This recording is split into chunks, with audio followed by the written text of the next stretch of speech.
دیگه وزنه اون پاکتی که چای میریزن 300 گرم های 300 گرم چای بدن نه پاکت. آها درسته. پاکت نمیفروشم، من چای میفروشم. ای والله حاجی کار درسته. وای به حال آنانی که کم فروشی میکنن. وای این به مسنده. آقا چند سال تو این مغازه هستین؟ 70 سال. 70 سال تو این مغازه این؟ بله. شغل پدریتونه؟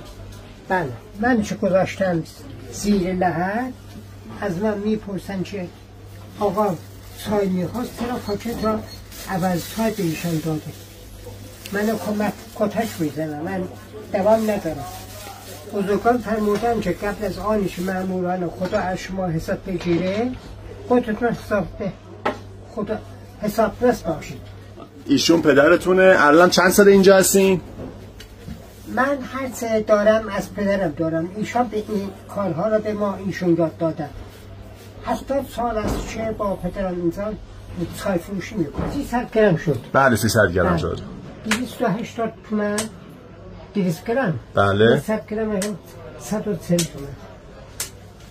420 تومن. بازار تبریز جای مخفی زیاده، یکیش هم پیش همین حاج آقاست.